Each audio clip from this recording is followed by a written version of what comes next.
Welcome back to Footballology. I'm back for another week. I'm excited. We're about that time of year. Football is right around the corner. And with football comes fantasy football. And so this video is about my fantasy sleepers this year, people that you should actually keep your eye out on in the later parts of your draft and things like that. So I really hope you guys enjoy this. Let's get into it.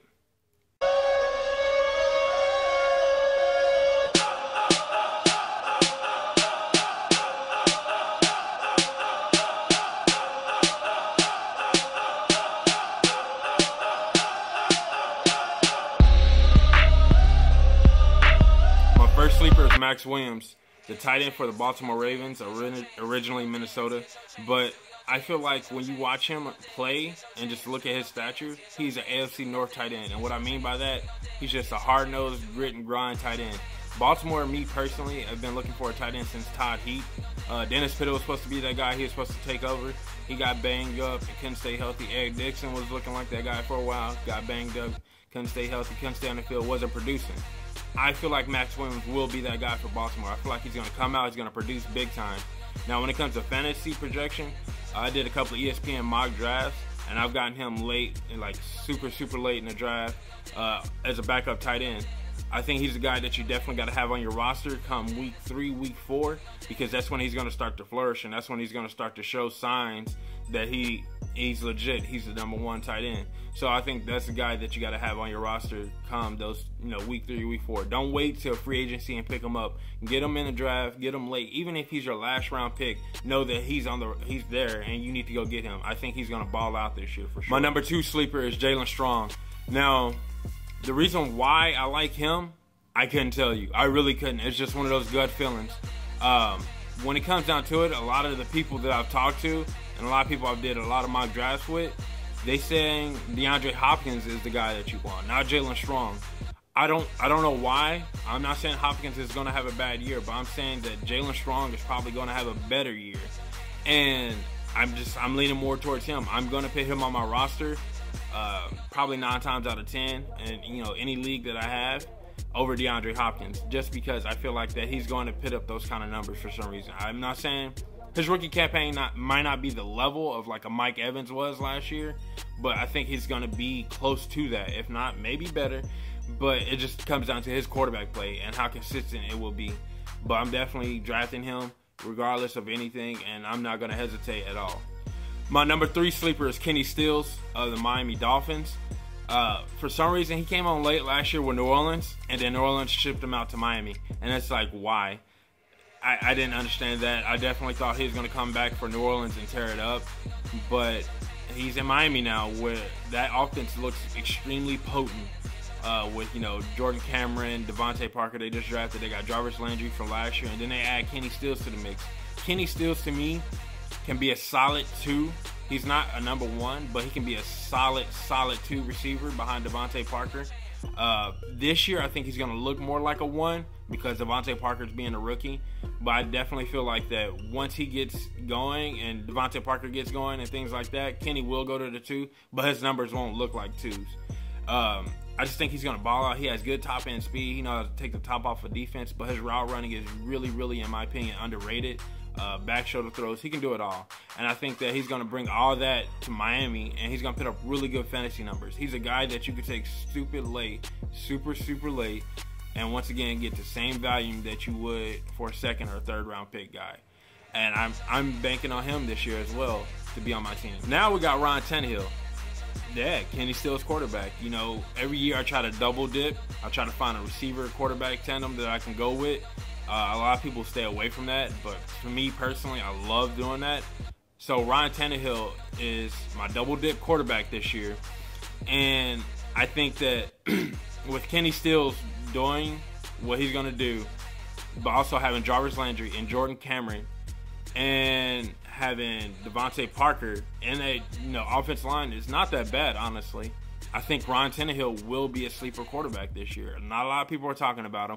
He's way down on the list of quarterbacks. Behind some guys that I feel like he can outperform this year because all he does is get better. And Miami went out and they put a lot of weapons around him for him to succeed this year.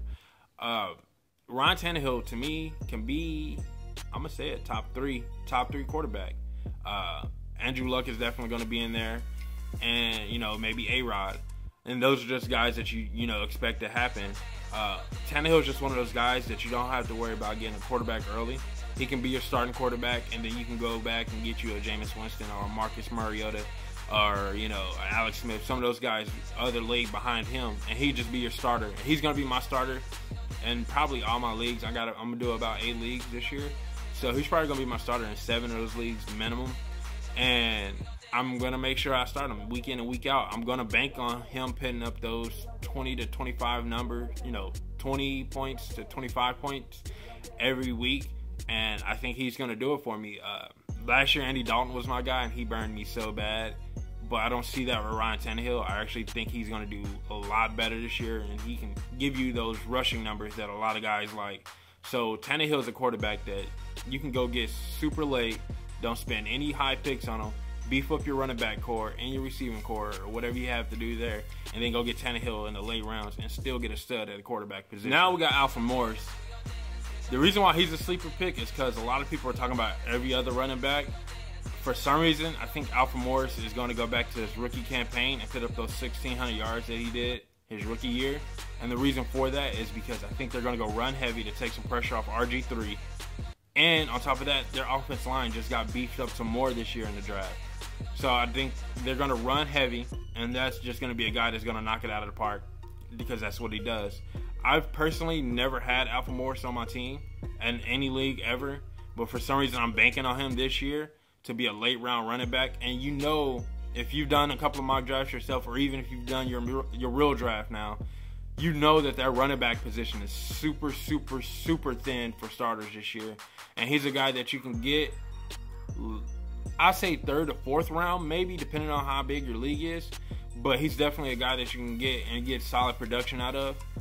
You don't have to go get a DeMarco Murray in the 1st round. Getting a Marshawn Lynch in the 1st round and then getting him in the 3rd round be phenomenal, because that'll let you take your receiver in the 2nd round. So he's a guy that I'm definitely banking on that's going to tear it up this year behind that super offensive line, because it's going to be just the same situation as DeMarco. And if I'm not wrong or mistaken, I think he might be in his contract year or close to his contract year. And you know what that means. Contract year means big number year. So he's a guy that I'm definitely banking on to put up some numbers this year for sure. Now we got Montee Ball. Montee Ball to me is a super sleeper. Super, super sleeper. Everyone's talking about C.J. Anderson. Even C.J. Anderson is in the top 10 of fantasy picks right now. C.J. Anderson is not the guy you want for Denver. Montee Ball is the guy you want for Denver. The reason why, first of all, Gary Kubiak is their head coach. That zone run system, if you're a heavy fantasy football fan, you understand that zone running system is like the fountain of youth for running backs. It makes any running back look phenomenal. And I think for some reason C.J. Anderson is not going to be that guy. I just don't see him being that guy. Once again, it's a gut feeling, but I just don't see him being that guy. I think Montee Ball is going to come in. He's going to tear it up. You got to take into consideration their offensive line is banged up right now in Denver. Peyton Manning's kind of, he got banged up towards the end of last year, and that's something that they're going to keep in the back of their mind. So they're going to run the ball heavy. And I don't think C.J. Anderson is going to be that guy when it comes, week 4, week 5. I think it's going to be Montee Ball. This is a guy that you don't have to draft Montee Ball, honestly. You can go undrafted and you can go get him out of free agency. Or if you're just that, not desperate, but you're that worried about someone getting him in the free agency market, you go pick him up in the draft. You can get him, 2nd to the last round if you need that, RB4 or RB5. And you go get this guy, and I think that he's going to just eat it up next year for sure. I hate saying that because I'm a huge Kansas City Chiefs fan, but I definitely feel like that he's going to be a strong fantasy quarterback or a strong fantasy running back for a lot of people. And he's just a guy that I'm banking on that's going to put up some good numbers this year. I'm not drafting C.J. Anderson in the 1st round. I'm not drafting C.J. Anderson at all. I don't care if I'm sitting there and he's the last running back sitting there. I'm not taking C.J. Anderson. It's just that's the way it is. I'm not sold on C.J. Anderson at all. Well, that's it for this video. I really hope you guys enjoyed it. I really hope you guys enjoy some of these sleepers. Let me know who your sleepers are in the comment section below, and then we can get a discussion rolling. I got a draft tonight, so I'm really excited and nervous all at the same time. I wish you guys good luck on your season. Make sure you subscribe to Footballology and become a footballologist.